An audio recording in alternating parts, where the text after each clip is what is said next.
యేసయ్య పుట్టుక గురించి మనం తెలుసుకుందాం పిల్లలు. అయితే ఇంకా ఆలస్యం చేయకుండా మనం బైబిల్ స్టోరీలోకి వెళ్ళే ముందు చిన్ని ప్రార్థన చేసుకుందాం.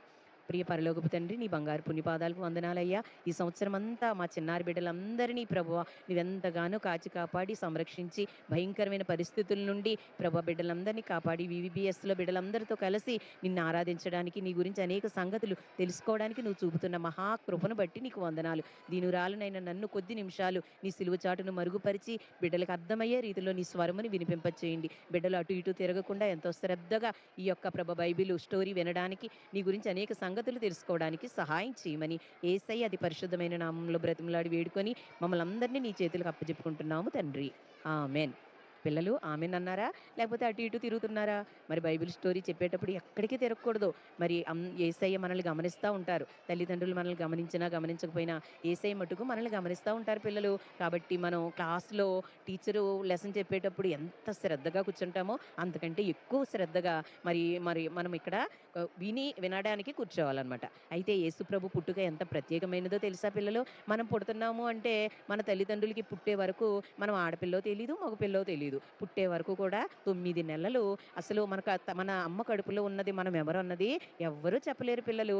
అయితే యేసుప్రభు వారు పుట్టక ముందే 7 సంవత్సరాల క్రితమే 700 సంవత్సరాల క్రితము ప్రవక్తలైన యెషయి గారు, మీకా గారు ఇలాగ పాత నిబంధన గ్రంథంలోనే యేసుప్రభు వారు ఈ భూమి మీదకి వస్తారని, ఆయన మానవరీత్యా ఈ భూమి మీద పుడతారని, ఆ గొప్ప దేవుడు సర్వ సృష్టిని సృష్టించిన ఆ సృష్టికర్తే ఈ భూమి మీదకి రాబోతున్నారన్న సంగతి మీకా గారి ద్వారా, ప్రవక్తల ద్వారా 700 సంవత్సరాల క్రితమే యేసయ్య గురించి ప్రవచనాలు ఉన్నాయి పిల్లలు. అవి ఎక్కడున్నాయో తెలుసా పిల్లలు? మనం బైబిల్ గ్రంథం మీరు ప్రతిరోజు చదువుకుంటారు కదా! అయితే పాత నిబంధన గ్రంథంలో ఈ విధంగా మీకా గ్రంథంలో 5వ అధ్యాయం 2వ వచనంలో ఇలా వ్రాయబడి ఉంది. ఏంటో తెలుసా పిల్లలు? బెత్లెహేము ఎఫ్రతా యూదావారి కుటుంబములో నీవు స్వల్పమైన గ్రామమైనను నా కొరకు ఇశ్రాయేలీయులను ఏలబోవాడు నీలో నుండి వచ్చునని మీకా గ్రంథంలో ప్రవక్త గారు ప్రవచించారు పిల్లలు. చూసారా పిల్లలు? యేసుప్రభు ఇప్పుడు ఎక్కడో బెత్లెహేములో పుట్టే ఆ సంగతిని మీకా ప్రవక్త ద్వారా ఏమైందంటే 700 సంవత్సరాల క్రితమే యేసుప్రభు వారు ఈ భూమి మీదకి వస్తారని ప్రవచింపబడిందనమాట. అంతేకాకుండా పిల్లలు ఇంకా ఎస్ఐ గారు కూడా 7వ అధ్యాయము 14వ వచనంలో ఎస్ఐ గ్రంథం మనం చూసినట్లయితే అక్కడ కూడా ప్రవక్త ద్వారా ప్రవచింపబడింది పిల్లలు. అది కూడా చదువుదాం. ప్రభువు తానే ఒక సూచన మీకు చూపును. కాబట్టి కన్యక గర్భవతి అయి కుమారుని కని అతనికి ఇమ్మానుయేలు అని పేరు పెట్టును. చూసారా? పేరు యేసయ్య పుట్టడమే కాకుండా ఆయన ఎక్కడ పుడతారో చెప్పడమే కాకుండా బెత్లెహేంలో పుడతారని, ఆయనకు ఇమ్మానుయేలు అని పేరు పెడతారని కూడా ముందుగానే 700 సంవత్సరాల క్రితమే మరి ప్రవక్తల ద్వారా ప్రవచింపబడింది. అంతేకాకుండా ఇంకా అదే గ్రంథం మనం చూసినట్లయితే 9వ అధ్యాయము 6వ వచనములో ఈ విధంగా వ్రాయబడి ఉంది. ఏలయనగా మనకు శిశువు పుట్టును, మనకు కుమారుడు అనుగ్రహింపబడును, ఆయన భుజముల మీద రాజ్యభారముండును, ఆశ్చర్యకరుడు, ఆలోచనకర్త, బలవంతుడైన దేవుడు, నిత్యుడగు తండ్రి, సమాధాన కర్తయగు అధిపతి అని అతనికి పేరు పెట్టబడును. ఎంత గొప్ప దేవుణ్ణి మనం కలిగి ఉన్నాం పిల్లలు. ఎప్పుడో పుట్టే ఆ గొప్ప దేవుడు సర్వ సృష్టికర్త, ఈ సృష్టిని సృష్టించిన ఆ దైవ కుమారుడే ఈ భూమి మీదకి రాబోతున్న సంగతి కొన్ని సంవత్సరాల క్రితమే ప్రవక్తలు ప్రవచింపబడి ఆ ప్రవచనాలన్నీ నెరవేర్పుగా యేసు ప్రభు వారు ఈ భూమి మీదకి 2026 సంవత్సరాల క్రితము ఈ భూమి మీద ఆయన జన్మించడం జరిగింది పిల్లలు. అయితే ఈయన యేసు ప్రభు వారి పుట్టుక విషయాలన్నీ కూడా మనకి కొత్త నిబంధనలోని మత్తయి సువార్తలోను, లూకా సువార్తలోను వ్రాయబడి ఉన్నాయి పిల్లలు. అయితే మత్తయి గారు వ్రాసిన ఆ సువార్తల్లోని 2వ అధ్యాయము 1 నుండి 12 వచనాలలో సంపూర్ణంగా యేసు ప్రభు వారి యొక్క జన్మం విషయాలన్నీ వ్రాయబడ్డాయి. అంతేకాకుండా లూకా సువార్త 2వ అధ్యాయం 1 నుంచి మనం చూసినట్లయితే అనేక సంగతులు మనకి తెలుస్తాయన్నమాట. అయితే యేసు ప్రభు వారు మనల్ని రక్షించడం కొరకు ఆయన పాపభూయిష్టమైన ఈ లోకంలో నోవాహు జలప్రళయం తర్వాత మరి నోవాహు గారితో చెప్పారు, ఇప్పటికే నేను చేసిన జనులందరూ మానవులందరూ భయంకరమైన పాపంలో పడిపోయారు. వారందరూ పాప శిక్షను భరిస్తా ఉన్నారు. వారి పాపాన్ని నేను చూసి అసలు మనుషుల్ని ఎందుకు ఈ భూమి మీదకి నేను చేశానా అని పశ్చాత్తాపడుతున్నాను. అయితే నీవు నీ కుటుంబం మట్టుకు నీతిమంతులుగా ఉన్నారు. వారితో మిమ్మల్ని నశింపచేయడం నాకు ఇష్టం లేదు గనుక మీ కొరకు ఒక ఓడను తయారు చేసుకోండి. అయితే జంటలుగా ప్రతి జంతువుని కూడా భార్యాభర్త అంటే ఆడ మగ జంటలు జంటలుగా ఆ ఓడలోనికి ప్రవేశింపనివ్వండి అని చెప్పుకుంటూ సంతానాభివృద్ధి కొరకు ఆడ, మగ అనే అనేది ఉండాలి. ఈ భూమి మీద సంతానాభివృద్ధి జరగాలి అంటే ఒక స్త్రీ ద్వారా, పురుషుని ద్వారా మాత్రమే సంతానాభివృద్ధి కలుగుతదనమాట. వీరికి వివాహం జరగడం వల్ల. అలాగే జంతువుల్లోనైనా కూడా. కాబట్టి ఆ పద్ధతి ప్రకారము నోవాహు గారికి తెలియజేసినట్టుగా నోవాహు గారు ఏం చేశారంటే, ఒక ఓడను తయారు చేసి అందులో జంతువుల్ని కూడా జంటలు జంటలుగా అందులోనికి దేవుని ఆజ్ఞ ప్రకారం తీసుకొని వెళ్ళడం జరిగింది పిల్లలు. అలాగే నోవాహు గారు, తన భార్య, తనకు ముగ్గురు కుమారులు, ముగ్గురు కోడళ్ళు కూడా ఆ ఓడలోనికి ప్రవేశించడం జరిగింది. అయితే అప్పటి నుండి జలప్రళయం తర్వాత ఈ సృష్టి అంతా నీ వరకు, నా వరకు పుట్టిన వారందరూ కూడా అమ్మా, నాన్న వివాహం తర్వాత మనం అందరం పుట్టడం జరిగింది పిల్లలు. అయితే యేసుప్రభు వారు అలా పుట్టలేదు పిల్లలు. యేసుప్రభు వారి పుట్టుకలో ఎంతో ప్రత్యేకత ఉంది పిల్లలు. ఆ ప్రత్యేకత తెలియజేయడం కొరకే నేను మీ మధ్యకు వచ్చాను. అయితే ఈ విషయాలన్నీ మత్తయి సువార్తలోను, లూకా సువార్తలోను చాలా వివరంగా వ్రాయబడి ఉన్నాయన్నమాట. అయితే ముందుగా ఇందులోని మరియమ్మ గారిని మనం ఒకసారి ఆలోచన చేసినట్లయితే, మరియమ్మ గారికి గాబ్రియేలు దేవదూత అనే ఒక దేవదూత పరలోకము నుండి వచ్చి మరియమ్మ గారు యవనస్తురాలిగా ఉంటూ ఉండగానే మరియమ్మ గారి దగ్గరికి గాబ్రియేలు దేవదూత గారు వచ్చారంట పిల్లలు. వచ్చి ఏమని చెప్తున్నారంటే, మనం చూసినట్లయితే లూకా సువార్త 1 నుండి 30 వచనం చూసినట్లయితే 1వ అధ్యాయంలో దేవుని వలన నీవు కృప పొందితివి. ఇదిగో నీవు గర్భము ధరించి కుమారుని కని ఆయనకు యేసు అని పేరు పెట్టుదువు. ఎంత అద్భుతకరుడు.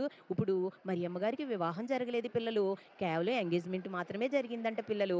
అయితే యోసేపు గారితో వివాహానికి నిశ్చయం జరిగింది. కానీ వారికి ఇంకా వివాహం జరగలేదు పిల్లలు.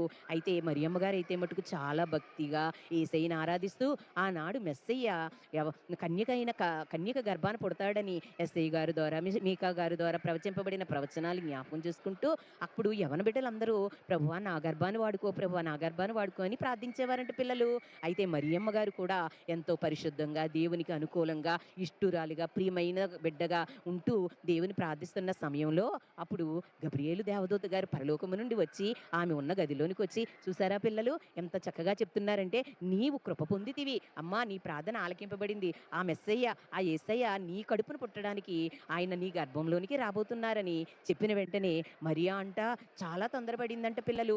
ఎందుకో తెలుసా పిల్లలు, ఆమెకు అప్పటికి వివాహం జరగలేదు. అమ్మో, వివాహం జరిగితేనే కదా పిల్లలు పుడతారు, మరి నేను కన్యకనే, మరి ఎలాగో ఇది సాధ్యమవుతుందని కంగారు పడుతున్న సమయంలో అప్పుడు గాబ్రియేలు దేవదూత గారు అన్నారంట, నీవు భయపడవద్దు, ఎందుకంటే నిన్ను పరిశుద్ధాత్ముడు నిన్ను కమ్ముకుంటాడు. మత్తయి సువార్తలో ఈ విషయాలన్నీ వ్రాయబడి ఉన్నాయి పిల్లలు. పరిశుద్ధాత్మ నీ మీదికి వచ్చును, సర్వోన్నతుని శక్తి నిన్ను కమ్ముకొనును, గనుక పుట్టబోవు శిశువు పరిశుద్ధుడై దేవుని కుమారుడు అనబడునని లూకా సువార్త 1వ అధ్యాయము 34వ వచనంలో గబ్రియేలు దేవదూత గారు మరియమ్మ గారితో చెప్పారంట. భయపడకు మరియా, నీవు కన్యకవే, నీకు పురుషుని ఎరుగని దానివే అని నువ్వు భయపడుతున్నావు కదా. అయితే ఇది మానవుల్లా పుట్టే జన్మ కాదిది, సర్వశక్తిమంతుడు పుట్టబోతున్నాడు, ఆయన పరిశుద్ధుడు. కాబట్టి పురుషుని వలన ఈయన పుట్టరు గాని సర్వోన్నతిని శక్తి నిన్ను కమ్ముకుంటుంది. పరిశుద్ధాత్మ శక్తి నిన్ను ఆవరించినప్పుడు నీ గర్భములోనికి ఆ సర్వోన్నతుడే చిన్న శిశువుగా నీ గర్భంలోనికి వస్తాడు. అప్పుడు ఆయన పరిశుద్ధుడిగా నీ గర్భమున జన్మిస్తాడు. కన్యకవైన నీ కడుపున సర్వోన్నతుడే చిన్న బాలునిగా పుట్టబోతున్నాడు, ఆయనకు యేసు అని పేరు పెడతావు అని కూడా ఆ యొక్క గాబ్రియేలు దేవదూత గారు చెప్పడం జరిగింది పిల్లలు. ఎంత అద్భుతం కదా. మరి మనం పుట్టాక మన తల్లిదండ్రులు పుస్తకాలు చూసి వాళ్ళని అడిగి వీళ్ళని అడిగి దైవ సేవకులను అడిగి పేర్లు పెడతారు. కానీ యేసుప్రభు పుట్టక మునిపే యేసుప్రభు వారికి ఏం పేరు పెట్టాలి అన్న పేరు కూడా పరలోకము నుండి ఆల్రెడీ నిర్ణయించబడిందంట పిల్లలు. యేసు అన్న మాటకు మీకు అందరికీ అర్థం తెలుసు కదా, రక్షకుడు, మనల్ని పాప భారము నుండి రక్షించడం కొరకు యేసు ప్రభు వారు ఆ పరలోకము నుండి పసి బాలుడుగా ఈ సర్వ సృష్టికర్తే మరియమ్మ గారి కడుపున పరిశుద్ధునిగా జన్మించడం జరిగింది పిల్లలు. అయితే మరియమ్మ దానికి అంగీకరించిందంట పిల్లలు. అయ్యో, చుట్టుపక్కల వాళ్ళందరూ నన్ను ఏమనుకుంటారు, నన్ను తప్పుగా అనుకుంటారేమో, నేను వివాహం కాకముందే గర్భం ధరించానేంటి అని అందరూ నన్ను తిట్టుకుంటారేమో, నన్ను వెలివేస్తారేమో, బంధువులందరూ నన్ను తోలనాడతారేమో అని భయపడలేదంట పిల్లలు. నా జీవితం ఏమైనా పర్లేదు, నన్ను ఎంతమంది ఏమనుకున్నా పర్లేదు, లోకరక్షకుని జన్మకు నేను కారణమవుతానని తన్ను తాను తగ్గించుకొని తాను విధేయురాలై దేవుని చిత్తానికి లోబడిందంట పిల్లలు.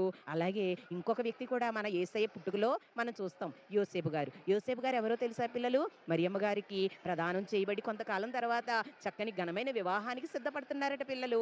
అయితే యోసేపు గారికి ఈ విషయం తెలిసిందంట పిల్లలు.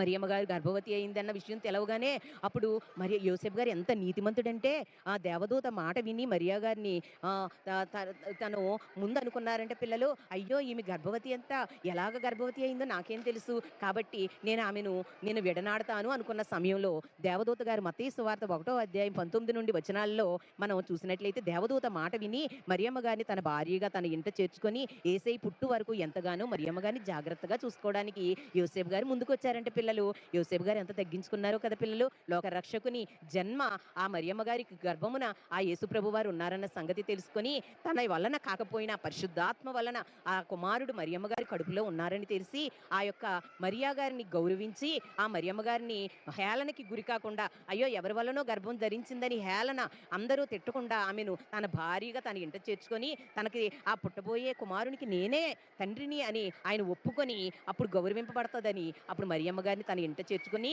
యేసు ప్రభు వారు పుట్టే వరకు కూడా ఆమెను ఎంతో చక్కగా ఆ మరియమ్మ గారిని చూడడం జరిగిందంటే పిల్లలు.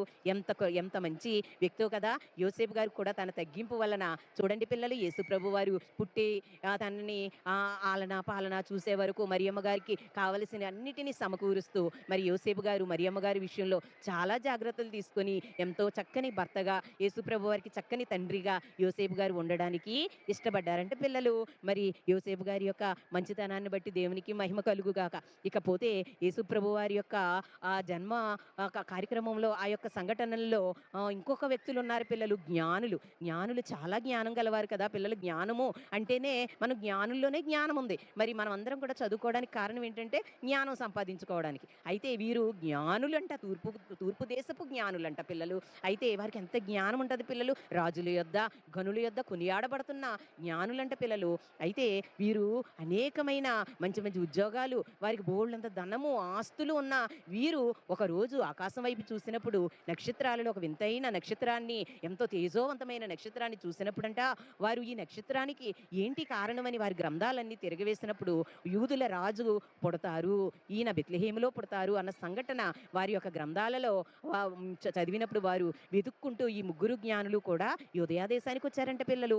ఆ రోజుల్లో హేరోదు మహారాజు ఆ ప్రాంతానికి రాజుగా పరిపాలిస్తున్న సమయంలో రాజకుమారుడు రాజింట్లోనే కదా పుడతారని రాజగృహానికి వచ్చారంట పిల్లలు. వచ్చి అన్నారంట, రాజా మరి ఇలాగ మేము నక్షత్రాన్ని చూసొచ్చేమో, మరి ఆ యొక్క యేసు ప్రభు వారు ఎక్కడ ఉన్నారు, ఆ యొక్క బాలుడు ఎక్కడ పుట్టాడు, ఆ రాజకుమారుడిని మేము చూడాలని వచ్చామన్నప్పుడు అప్పటికి హేరోదు కుటుంబంలో ఏమీ బాలుడు పుట్టిన సంఘటనలు కానీ రాణిగారు గర్భంతో ఉన్నట్టు కానీ ఏమీ లేదు. అయితే హేరోదు గారు అల్లిపోయారంట పిల్లలు, కలవరపడిపోయారంట, టెన్షన్ పడిపోయారంట. పడిపోయి మత్తయి సువార్త 1 నుండి 8 వచనాలు చూస్తే చాలా భయంకరంగా అతను కలవరపడిపోయాడంట పిల్లలు. పడిపోయి ఏమంటున్నారంటే, అయ్యో మా ఇంట ఎవరు బాలుడు పుట్టలేదే, మీకు ఎలా తెలిసింది అంటే, ఇలా గ్రంథాలలో రాయబడి ఉంది అంటే తన దగ్గర ఉన్న వారిని కూడా పిలిచి గ్రంథాలన్నీ తిరగేయించినప్పుడు అక్కడ నిజంగానే ఒక దేవుని కుమారుడు పుట్టబోతున్నాడు అన్న సంఘటన అక్కడ వ్రాయబడి ఉన్నట్టు వారు చెప్పినప్పుడు వెంటనే హేరోదు చాలా కలవరపడుతూ అన్నారంట, ఓ జ్ఞానులారా, మీరు వెళ్ళి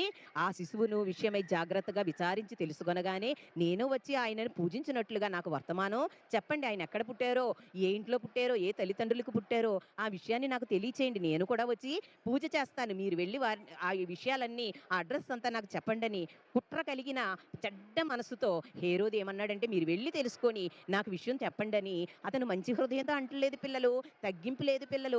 నేను రాజును కదా, నా ఇంట్లో పుట్టిన వాళ్ళే రాజులు అవ్వాలి కానీ ఎక్కడో పుట్టిన వ్యక్తి నా రాజ్యాన్ని తీసేసుకుంటాడా, ఈ హోదాని తీసేసుకుంటాడా, ఈ అధికారాన్ని తీసుకుంటాడా, అలాగ కుదరదు. కాబట్టి ముందు ఆ యొక్క బాలుడు, ఆ రాజు పుడతాడని గ్రంథాలలో రాయబడిన ఆ సంఘటన ఎక్కడ జరిగిందో ఆ సంఘటన అంతా నాకు వచ్చి చెప్పండి జ్ఞానులారా, నేను కూడా వెళ్ళి ఆయన్ని పూజ చేస్తాను, ఎందుకంటే గౌరవిస్తాను, రాజు అంటున్నారు కదా అనేసి అతను కుట్ర మనసుతో, చెడ్డ మనసుతో, గర్వపు మనసుతో ఏం చెప్తున్నాడంటే, మీరు వెళ్ళి ఆ యొక్క అడ్రస్ నాకు చెప్పండి అని ఏదో ప్రేమ నటిస్తున్నట్టుగా ఆ యొక్క జ్ఞానులకు తెలియజేసినట్లుగా మనము బైబిల్ గ్రంథంలో మత్తయి సువార్త 2వ అధ్యాయంలో మనం చూస్తాం పిల్లలు. అయితే వారు జ్ఞానులు ఆ నక్షత్రాన్ని చూసి ఆ నక్షత్రం వారికంట దారి చూపించిందంట పిల్లలు. ఎవరైనా మనకి మనుషులు దారి చూపిస్తారు తెలియని చోటకి, కానీ యేసుప్రభు యేసుప్రభు పుట్టుకలో నక్షత్రాలు కూడా పనిచేసాయంట పిల్లలు. ఎంత అద్భుతమో కదా! మన దేవుని పుట్టుక ఎంత అద్భుతం పిల్లలు. మరి నక్షత్రమే ముందు నడిచిందంట పిల్లలు.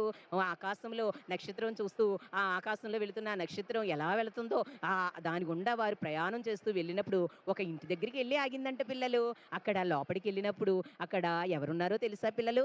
యూదుల రాజుగా పుట్టినవాడు అక్కడ యేసు ప్రభువారు అక్కడ ఉండడం చూసారట పిల్లలు. మత్తయి సువార్త 2వ అధ్యాయం 10వ వచనం నుండి 12 వచనాలు చూసినట్లయితే అక్కడ తల్లి అయిన మరియను, ఆ శిశువును చూసి సాగిలపడి నమస్కరించి, పూజించి తమ పెట్టెలు విప్పి బంగారమును, సాంబ్రాణిని, బోలమును కానుకలుగా అర్పించారంట పిల్లలు.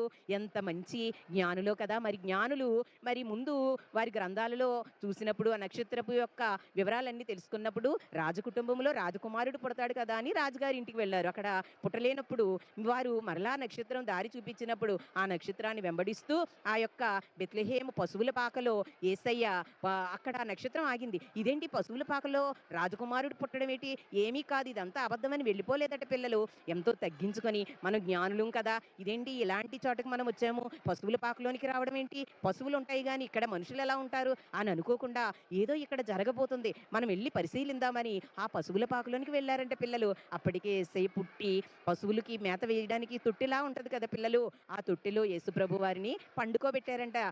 తనకి చుట్టూ గుడ్డలు చుట్టి చంటి బిడ్డైన యేసయ్యని ఆ యొక్క తొట్టిలో, పశువులు మేసే తొట్టిలో ఆ యేసయ్యని పండుకోబెట్టారట పిల్లలు. అయితే జ్ఞానులు ఆ తొట్టిలో దగ్గరికి వచ్చి, ఆ పాకలోనికి వచ్చి మరియమ్మ గారిని చూసి, యేసుప్రభు వారిని చూసి అప్పుడు వారు అనుకున్నారంట, రాజు ఎక్కడో రాజసింహాసనం మీద పుట్టలేదు గాని సామాన్య ప్రజలందరికీ అందుబాటులో ఆయన రక్షకుడిగా ఉండడం కొరకు ఇదిగో పశువుల పాకలో పుట్టి పశువులు మేసే ఆ తొట్టిలో, ఆ యొక్క చిన్ని తొట్టిలో బాలుడిగా పొత్తుగుడ్డలతో చుట్టబడి పండుకొని ఉన్నాడని ఆ యొక్క చిన్ని బాలుని ముందే అంత గొప్ప జ్ఞానులైన ఆ యొక్క అధికారులైన వారు మోకాళ్ళుని ఆ యొక్క పూజ చేశారంటే పిల్లలు. పూజ అంటే ఏంటి? అగరొత్తులు అరటిపళ్ళు పెట్టి పూజ కాదు పిల్లలు. మనసారా నీవే మా రాజువి, నీవు మమ్మల్ని పరిపాలించని వారు ఒప్పుకున్నారట పిల్లలు. అంతేకాకుండా యేసయ్యకి బహుమానాలు తెచ్చారంటే పిల్లలు. ఏంటో తెలుసా? బంగారము, బోలము, సాంబ్రాణి వారి పెట్టెలు విప్పి వారు యేసయ్యకి కానుకలుగా సమర్పించారంట పిల్లలు. అయితే ఎంతో ఆనందంగా మరియా ఈ విషయాలన్నీ తోస్తుంది. ఇదేంటి ఇంత గొప్ప జ్ఞానులు, అసలు మనం అపాయింట్మెంట్ తీసుకుంటే గాని మాట్లాడని ఈ జ్ఞానులు ఈ యొక్క పాకను వెతుక్కుంటా వచ్చి ఈ యొక్క అన్నీ సమర్పిస్తున్నారని అలా చూస్తా యోసేపు గారు, మరియమ్మ గారు అలా చూస్తా ఉన్నారట పిల్లలు. అయితే ఇంకొక సంఘటన జరిగింది పిల్లలు. జ్ఞానులతో మాత్రమే కాకుండా ఆ ఊరిలోని యూదయలోని బెత్లెహేం అనే ప్రాంతంలో అక్కడ కాపరులు గొర్రెలు కాసుకుంటా ఉంటుంటే అక్కడ దేవదూత వెళ్ళి దేవదూత వారితో మాట్లాడుతుందంట.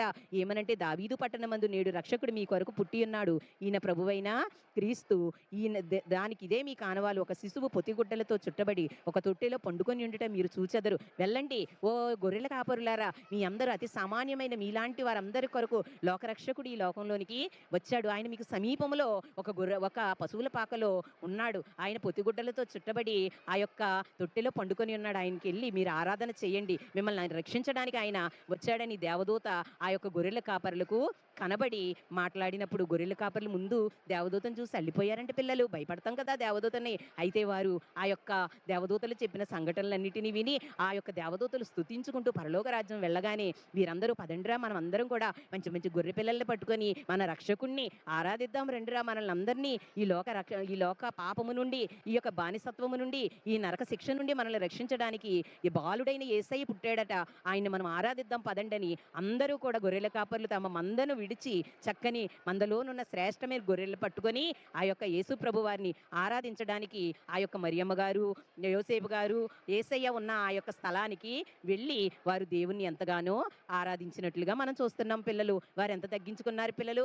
ఏంటి మా గొర్రెలను వదిలి మేము వెళ్ళాలా, మమ్మల్ని రక్షించడానికి ఎవరు వస్తారు, మమ్మల్ని ఎవరో రక్షించక్కర్లేదన్న గర్వము లేదు కానీ వారు తామును దేవునికి అర్పించుకోవడానికి, తమ రక్షకుడిని గౌరవించుకోవడానికి వెళ్ళారంటే పిల్లలు. చూసారా పిల్లలు, ఎంత అద్భుతమైన పుట్టుక. అటు గొల్లలకి, గొర్రెల కాపరులకి, జ్ఞానులకు, మరియమ్మ గారికి, యోసేపు గారికి కూడా దేవదూత ద్వారా ఆ యొక్క గొప్ప సంఘటన, ఒక అద్భుతం, ఈ భూమిని, ఈ సృష్టిని సృష్టించిన ఆ యొక్క లోక రక్షకుడు జన్మ గురించి తెలియచేయడం అనేది ఒక అద్భుతమైన సంఘటనగా మనము చూస్తున్నాం పిల్లలు. అయితే యేసు ప్రభు వారు పుట్టి పెరిగాక ఆ యొక్క నజరేతు అనే ఊరిలో ఆయన చక్కగా ఎదుగుతా ఉన్నారు. వారి తండ్రి గారైన యోసేపు గారు వడ్రంగి పని చేస్తూ ఉన్నప్పుడు తల్లిదండ్రులకి విధేయుడై అతను యేసుప్రభు వారు ఏం చేశారంటే పిల్లలు తల్లిదండ్రులకి విధేయుడై ఆ యొక్క తండ్రి యొక్క పనిలో ఎంతో నమ్మకంగా సహకారిగా ఉన్నారంట పిల్లలు. మరి చూసారా పిల్లలు, మన తల్లిదండ్రుల్ని మనం గౌరవించాలని యేసుప్రభు వారు ఒక మాదిరి చూపించి వెళ్ళారు. యేసుప్రభు వారు చిన్నగా ఉన్నప్పుడు తల్లికి, తండ్రికి, తమ గురువులకి, తన తోటి పిల్లలందరినీ గౌరవించారంట పిల్లలు. మరి మనలో చాలా మంది పిల్లలు బాగా చదివితే గర్వం వస్తది. అందరూ పొగుడుతా ఉంటే గర్వం వస్తది. అంతేకాకుండా తల్లిదండ్రులు మాట ఏదైనా చెప్పినప్పుడు పిల్లలు ఏమంటారంటే, "మాకన్నీ తెలుసు. మేము చదువుకుంటున్నాం. మాకు బిజీగా ఉన్నాం. మీరు చెప్పిన పనులేమి మేము చెయ్యము" అనేసి వారు ఏం చేస్తా ఉంటారంటే వారు గర్వపడి వారు మాట వినరు. అయితే అలాగ మనలో ఎవ్వరూ ఉండకూడదు పిల్లలు. యేసయ్యకి గర్వము అనేది ఏమాత్రము ఇష్టం ఉండదనమాట. ఎందుకంటే దేవుడు ఏమంటున్నాడంటే, "నీ తల్లిదండ్రులను సన్మానిస్తే నువ్వు దీర్ఘాయుష్మంతుడు అవుతావు. నువ్వు దీవించబడతావు. నీకు ఆశీర్వదింపబడతావు. నీవు అనేక మందికి ఆశీర్వాదకరంగా ఉంటావని" చెప్తున్నారు. కాబట్టి మనలో చాలా మందికి తలాంతులున్న, నైపుణ్యత ఉన్న, కంప్యూటర్ పరిజ్ఞానం బాగా ఉన్న, బాగా చదువుకుంటున్న గర్వం అనే సైతాన్ని మన హృదయంలోనికి రానివ్వకుండా మనం తగ్గింపుతో దేవుని నమ్మి యేసయ్య వలె మనం తగ్గింపు స్వభావం కలిగి తల్లిదండ్రుల్ని, పెద్దల్ని, మన దైవ సేవకులను అందరినీ గౌరవించి దేవునికి ఇష్టలుగా ఉంటే మనల్ని కూడా దేవుడు ఎంతగానో ఆశీర్వదిస్తాడు. యేసయ్య పుట్టుక ద్వారా మనము అందరూ తగ్గించుకున్నారు. మరియా తగ్గించుకుంది, యోసేపు గారు తగ్గించుకున్నారు, జ్ఞానులు తగ్గించుకున్నారు, గొల్లలు తగ్గించుకున్నారు. ఒక హేరోదు ఒక్కడే తగ్గించుకోలేదు. గర్వం వలన అతను నాశనం అయినట్టుగా తర్వాత చరిత్రలో వ్రాయబడి ఉంది. గర్వము నాశనానికి ముందు గర్వము నడుస్తుంది. కాబట్టి మనలో ఏమాత్రము గర్వము ఉండకూడదు. మనం ఎంత హెచ్చింపబడతామో అంతగా తగ్గించుకొని యేసయ్య వలె మనము దేవునికి ఇష్టలుగా ఉండాలని మనసారా కోరుకుంటూ ఈ బైబిల్ స్టోరీ ద్వారా మీరందరూ కూడా తగ్గింపు మనసుతో దేవుణ్ణి, ఆ బాలుడైన యేసయ్యని మీ హృదయములో సొంత రక్షకుడిగా అంగీకరించి బైబిల్ స్టోరీస్ వింటున్న మీరందరూ కూడా అన్ని విషయాలలో మీరు దేవుని వలె మారి దేవునికి ఇష్టలుగా ఉండి ఆశీర్వదింపబడాలని కోరుకుంటూ ఈ యొక్క బైబిల్ స్టోరీ ముగిస్తున్నాను. దేవుడు మిమ్మల్ని అందరినీ బహుగా దీవించి ఆశీర్వదించును గాక.